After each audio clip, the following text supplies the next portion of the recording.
நான் ஜோதிடர் தமிழரசன் பேசுகிறேன். இந்த சேனல் ஃபஸ்ட் டைம் பார்க்குறவங்க இருந்தீங்கன்னா சப்ஸ்கிரைப் பண்ணிக்கோங்க.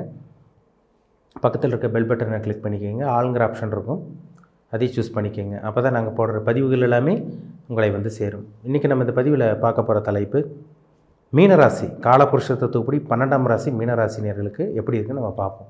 மீனராசிக்கு வந்து பார்க்கலாம். ஒரு ராசிக்கு வந்து பாருங்கள், 12ஆம் இடத்துல சனி இருக்கார். 7.5 சனி இப்போ ஆரம்பிச்சிருக்கு. உங்களுக்கு 2023 தான் 7.5 சனி ஆரம்பிச்சிது. சனி 12ஆம் இடத்துல இருக்கார். உங்கள் ஜென்ம ராசியில் ராகு இருக்காங்க. உங்கள் ராசிக்கு 7ஆம் இடத்துல கேது பகவான் கன்னி ராசியில் இருக்காங்க. உங்கள் ராசிக்கு வந்து 2ஆம் இடத்துல குரு பகவான் ராசிநாதன் குரு 2ஆம் இடத்துல இருக்காங்க. சரிங்களா? இந்த வருஷம் எப்படி இருக்கும்? நிறைய பேர்த்துக்கு சந்தேகம் இருக்குது. சார் 2023 நிறைய பிரச்சனைகள் அனுபவிச்சிட்டோம், நிறைய கடன் வந்தது, கையில் பணம் தங்க மாட்டேங்குது, கடன் வாங்கி செலவு பண்ணுற மாதிரி இருக்குது, கடனாப்படி வாழ்க்கை போயிட்டுருக்குங்க, சொந்த தொழிலில் முன்னேற்றம் இல்லை, வளர்ச்சி இல்லை, அப்படி விரையமாக தான் போயிட்டுருக்கு. இதுக்கெல்லாம் என்ன காரணம்னு கேட்டிங்கன்னா 12ஆம் இடத்துல இருக்க சனி தான். 12ஆம் இடத்துல இருக்க சனி என்ன பண்ணுவார்? அவர் கர்ம அமைப்பு படி நம்ம என்ன பாவங்கள் பண்ணமோ, என்ன தப்பு பண்ணமோ அதை வந்து சனி பகவான் சரி செஞ்சுக்குவார். இப்போ 12ஆம் இடத்துல இருக்க சனி என்ன பண்ணுவார்? விரயத்தை கொடுப்பார். ஜென்ம ராசிக்கு வரும்போது மன அழுத்தத்தை கொடுப்பார். ராசிக்கு 2ஆம் இடத்துல சனி வரும்போது குடும்ப பிரச்சனை, பண பிரச்சனை இதெல்லாம் இருக்கும். எல்லா ராசிக்கும் அது யாராக இருந்தாலும், மனுஷனாக பிறந்தால் யாராக இருந்தாலும் இது அனுபவிக்காமல் வரவே முடியாது. இது அனுபவிச்சே ஆகணும். ஆனால் 30 வருஷம் சனி ஒரு ராசியிலேருந்து இன்னொரு ராசிக்கு, சனி ஒரு ராசி மண்டலத்தில் அடுத்த ஒரு சுற்று வர்றதுக்கு 30 வருஷம் டைம் எடுத்துக்குவார். 7.5 சனின்னு சொல்கிறோம். அதாவது 2.5 7.5 வருஷம். ஒரு ராசி கட்டத்திலேருந்து அடுத்த ராசி கட்டத்துக்கு போகிறதுக்கு 2.5 வருஷம் டைம் எடுத்துக்குவார். அப்போ விரைய சனி முடிஞ்சு ஜென்ம சனி முடிஞ்சு பாத சனி முடிஞ்சால் தான் அந்த 7.5 சனி முடியுதுன்னு அர்த்தம். 7.5 சனியோட பிடியில் மாட்டிகிட்டு இருக்கீங்க மீனராசி நேயர்கள். நிறைய பேருக்கு பாருங்கள் உடம்பு சரியில்லாமல் போச்சு, குடும்பத்தில் பிரச்சனை, உங்களுக்கு சம்மந்தமே இல்லாமல் பிரச்சனை தேடி வந்தது, உங்களுக்கு கணவன் மனைவிக்குள்ள பிரச்சனை இதெல்லாம் வந்தது. ஒரு சில பேருக்கு உடல் உபாதைகள் பாதிக்கப்பட்டு மருத்துவமனையில் அட்மிஷன் ஆனீங்க. நிறைய பேருக்கு ஆப்ரேஷன் நடந்தது. ஒரு சில பேருக்கு பாருங்கள் இதெல்லாம், ஒரு சில பேருக்கு உடல் ஆரோக்கியம் நல்லா இருந்தாலுமே வீட்டில் தேவையான விஷயங்களுக்கு எல்லாமே பார்த்திங்கன்னா விரையமாச்சு. உங்களுக்கு ஃப்ரிட்ஜ் வாங்கினேன், டிவி வாங்கினேன், வாஷிங் மிஷின் வாங்கினேன், ஏதோ ஒன்று செலவு வச்சுட்டே இருக்குங்க சார். மாதம் இஎம்ஐ பிரச்சனை, சம்பாதிக்கிறோம் ஆனால் பணத்தை சேமிப்பு பண்ண முடியல, செலவாக போயிட்டுருக்கு. இது மாதிரி நிறைய பேர். இதுக்கெல்லாம் விரைய சனி தாங்க காரணம். இல்லை விரயம் தான். விரையம்னா விரயம் பண்ணணும்னு அர்த்தம். கர்ம அமைப்படி விதிப்படி விரயம் பண்ணணும்னு அர்த்தம். ஒரு சில பேர் பாருங்க, பசங்களோ இல்லை பொண்ணுங்களுக்கோ கல்யாணம் பண்ணிங்க, கார் வாங்கினீங்க, 2 வீலர் வாங்கினீங்க, இந்த மாதிரி விரயங்கள், நிலம் வாங்கின இதெல்லாம் விரயம் தான், சுப விரயங்கள் தான். இந்த மாதிரி ஒரு சில பேர் செலவு பண்ணிங்க. இதெல்லாம் ஒவ்வொருத்தருக்கும் அவங்க கர்ம அமைப்படி நடந்துச்சுட்டு. சரிங்களா? நீங்கள் வந்து பார்த்தீங்கன்னா பூரட்டாதி நட்சத்திரமாக இருக்கலாம், உத்திரட்டாதி நட்சத்திரமாக இருக்கலாம், இல்லை ரேவதி நட்சத்திரமாக இருக்கலாம். ஒவ்வொருத்தருக்கும் ஒவ்வொரு விதமான பாதிப்பு நடந்துட்டு தான் இருக்குது. ஒருத்தருக்கு வந்து பாருங்கள், ஒரு சில பேருக்கு நல்லதும் நடந்திருக்கு. சரிங்களா? நல்லது அப்படி லைஃப் அப்படி நல்லபடியாக போயிட்டு இருக்கவங்களும் இருக்காங்க. என்ன காரணம்னா அவங்க ஜாதகத்தில் நல்ல கிரகம் வந்து அவங்கள வழி நடத்திட்டு இருக்குன்னு அர்த்தம். தனி மனிதனோட ஜாதகம், பிறப்பு ஜாதகம் ரொம்ப முக்கியம். பொது பலன் வந்து பார்த்திங்கன்னா ஒரு ஜென்ரல் தான். ஜென்ரல் ப்ரெடிக்ஷன் பார்த்திங்கன்னா ஒரு பொதுவாக தான் இருக்கும். 100 பேர் இருப்பாங்க, 1000 பேர் இருப்பாங்க, லட்சம் பேர் இருப்பாங்க, கோடி பேர் கூட இருக்கலாம். எல்லாத்துக்கும் ஒரே மாதிரி நடந்துடாது. சரிங்களா? அவங்களுக்கு தகுந்த மாதிரி அவங்கவுங்க விதி ஜாதகப்படி கிரகநிலைகள் அவங்களுக்கு சூழ்நிலைக்கு அதாவது அவங்க பிறப்பு ஜாதகப்படி அவங்க என்ன அமைப்பில் பிறந்திருக்காங்க, அவங்க டேட் ஆஃப் பர்த் என்ன, டைம் ஆஃப் பர்த் என்ன, பிளேஸ் ஆஃப் பர்த் என்ன, அவங்க எங்கே பிறந்தாங்க, என்ன அமைப்பில் இருக்காங்க, என்ன கிரகநிலை அவங்கள ஆட்டி படைச்சிட்டு இருக்கு, இதெல்லாமே வச்சு பார்த்தா தான் நம்ம டீப்பாக சொல்ல முடியும். ஒரு தனி மனிதனோட ஜாதகம் ரொம்ப முக்கியம். அதுபடி தான் உங்களோட லைஃப் போகும், அதுபடி தான் உங்களோட விதி போயிட்டுருக்கும். 12 ராசி கட்டத்தில் என்னென்ன கிரகங்கள் எப்படி இருக்காங்க, ஆட்சி பலமாக, உச்ச பலமாக, இல்லை நீச்சமாக இருக்காங்களா, இல்லை நீச்சமானாலும் சுபகிரகங்களோட சேர்க்கை இருக்கா, பாவகிரகங்களோட சேர்க்கை இருக்கா, லக்ன ஆதிபத்தியம் என்ன ஆதிபத்தியத்தில் இப்போ போயிட்டுருக்காங்க, அதாவது 6ஆம் அதிபதியோ 8ஆம் அதிபதியோட தசாபுத்தி நடந்துகிட்ருக்கா, இதெல்லாமே பார்க்கணுங்க. இதெல்லாம் பார்த்தா தான் நம்ம டீப்பாக சொல்ல முடியும். ஆனால் இந்த வருடம் 2024ஆம் ஆண்டு உங்களுக்கு விரையும் கண்டிப்பாக இருக்க தான் செய்யும். அதுக்கு தகுந்த பணமும் வரும். உங்களுக்கு பணமும் வரும். ஏன்னா ராசிக்கு வந்து 2ஆம் இடத்துல குரு இருக்கார். அவர் 3ஆம் இடத்துக்கு வந்துடுவார். எப்போ வருவார்? மே மாதம் 1ஆம் தேதி. மே மாதம் 1ஆம் தேதி குரு பயிற்சி நடக்கும். 3ஆம் இடத்துக்கு வரக்கூடிய இந்த குரு பகவான் முயற்சியை தூண்ட வைப்பாருங்க, தன்னம்பிக்கை கொடுப்பாரு, தைரியத்தை கொடுப்பாரு. ஒரு நல்ல ஒரு வேகத்தோடு நீங்கள் செயல்பட போகிறீங்க.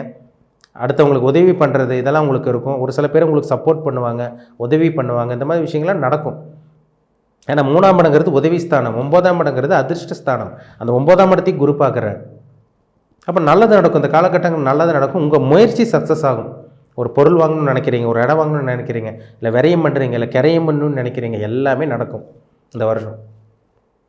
சரிங்களா? இந்த வருஷத்தை நல்லபடியாக பயன்படுத்திக்கிங்க. 3ல் இருக்க குரு அப்படி ஒன்றும் கெடுதல் பண்ணிட மாட்டார். பொதுவாகவே குரு இருக்கிற இடத்த விட பார்க்குற இடத்துக்கு பலம் அதிகம், பலன் அதிகமாக கொடுப்பார். குரு இங்கே 3ஆம் இடத்துலேருந்து 9ஆம் பார்வையாக, சரி உங்களுக்கு 7ஆம் பார்வையாக 9ஆம் இடத்தை பார்க்குறாரு. 9ஆம் பார்வை எங்கே பார்க்குறாரு? உங்கள் ராசிக்கு வந்து 11ஆம் இடத்தை மகர ராசி பார்க்குறாரு. 5ஆம் பார்வையாக உங்கள் ராசிக்கு 7ஆம் இடத்தை பார்க்குறாரு. நிறைய மீனராசி நேயர்களுக்கு கல்யாணம் ஆகாமல் இருக்கீங்க, திருமணம் ஆகாமல் இருந்து வந்தவங்களுக்கு இந்த வருடம் திருமணம் நடக்கும். மே மாதத்துக்கு அப்புறம் நல்ல ஒரு வாழ்க்கை துணை உங்களுக்கு வரும். ஒரு சில பேர் இப்போ நிச்சயம் பண்ணிடுவீங்க, இந்த மார்ச் மாதமே நிச்சயம் பண்ணிடுவீங்க. ஒரு சில பேர்த்துக்கு கல்யாணமும் நடந்துடும் மார்ச் மாதம். ஒரு சில பேர்த்துக்கு கல்யாணம் ஆகாதவங்களுக்கு மே மாதத்துக்கு அப்புறம் திருமணம் நடக்கும். அதே மாதிரி வந்து பார்த்திங்கன்னா கூட்டு தொழில் இருந்த அந்த பிரச்சனைகள், சங்கடங்கள், உங்கள் பார்ட்னருக்கும் உங்களுக்கு இருந்த அந்த பிரச்சனைகள் விலக போகுது. பிரிஞ்சிருந்த கணவன் மனைவி ஒன்று சேருவீங்க இந்த வருடம் மே மாதத்துக்கு அப்புறம். பிரிஞ்சிருந்த கணவன் மனைவி ஒன்று சேரக்கு வாய்ப்புகள் அதிகமாக இருக்குங்க, பயன்படுத்திக்கிங்க. லாபத்தை அள்ளி கொடுக்க போகிறார் குரு பகவான் 3ஆம் இடத்துலேருந்து. உங்கள் முயற்சினால் நீங்கள் சம்பாதிக்க போகிறீங்க, அதிர்ஷ்டம் கிடைக்க போகுது, சொந்த காலில் நின்று ஜெயிக்க போகிறீங்க.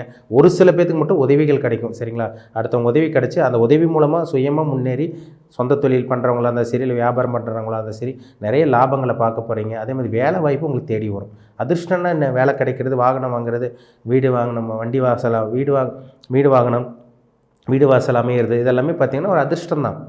எல்லாத்துக்கும் அமைஞ்சிடாது, ஒரு சில பேத்துக்கு அமையும். இந்த மீனராசினியர்களுக்கு இந்த மே மாதத்துக்கு அப்புறம் உங்களுக்கு நிச்சயமாக அமையும், பயன்படுத்திக்கிங்க, சரிங்களா? ராசியிலே ராகு இருக்காருங்க, யாரையும் நம்பாமல் இருக்கணும். ஏன்னா ஒரு சில பேரில் ஏமாற்ற பார்ப்பாங்க, கவனமாக இருங்க. அதேமாதிரி ராசிக்கு 12ஆம் இடத்துல சனி இருக்கிறனால உங்களுக்கு வந்து பாருங்கள், உங்களுக்கு விரயங்கள் இருக்க தான் செய்யும். அந்த விரயத்துக்கு தகுந்த மாதிரி உங்களுக்கு லாபமும் உங்களுக்கு வரும், பணம் வரும், செலவு பண்ணுவீங்க. அது ஒரு நேர்மையான ஒரு நியாயமான விஷயங்களுக்காக இருக்கும். இந்த ஷேர் மார்க்கெட்டில் இதெல்லாம் போட்டு பணத்தை போட்டு ஏமாந்துடாதீங்க, சரிங்களா?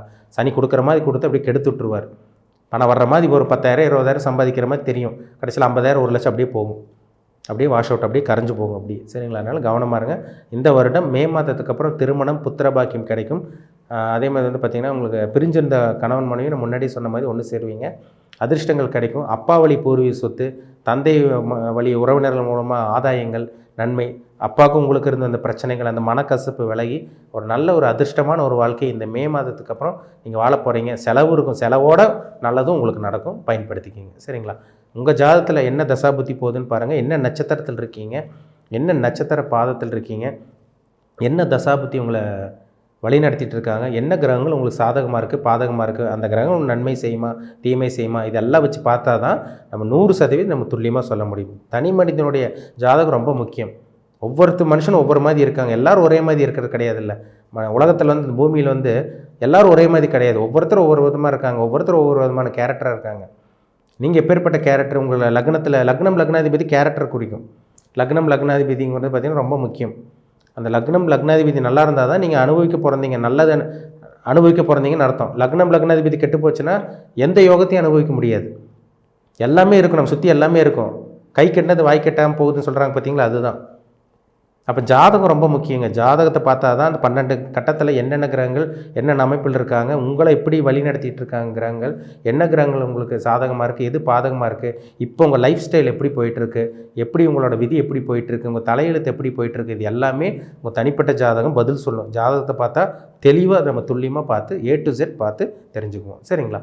கீழே இருக்க வாட்ஸ்அப் நம்பருக்கு உங்கள் ஜாதகத்தை அனுப்பிச்சுடுங்க. உங்கள் ஜாதகம் பார்க்குறப்பட்டிங்கன்னா பார்த்துக்குங்க. உங்கள் தனிப்பட்ட ஜாதகம் பார்த்து நம்ம டீப்பாக தெளிவாக நம்ம 100% துல்லியமாக பார்த்து தெரிஞ்சுக்கலாம். மீண்டும் அடுத்த பதிவில் சந்திக்கும் வரை உங்களிடமிருந்து விடைபெறுவது உங்கள் ஜோதிடர் தமிழரசன். இந்த சேனல் பிடிச்சிருந்தா உங்கள் நண்பர்களுக்கு உறவினருக்கும் ஷேர் பண்ணுங்கள், லைக் பண்ணுங்கள், சப்ஸ்கிரைப் பண்ணுங்கள், பெல் பட்டனை கிளிக் பண்ணிக்கோங்க. ஆளுங்கிற ஆப்ஷன் இருக்கும், அதையும் சூஸ் பண்ணிக்கோங்க. அப்போ தான் நாங்கள் போடுற பதிவுகள் எல்லாமே உங்களை வந்து சேரும். நன்றி, வணக்கம்.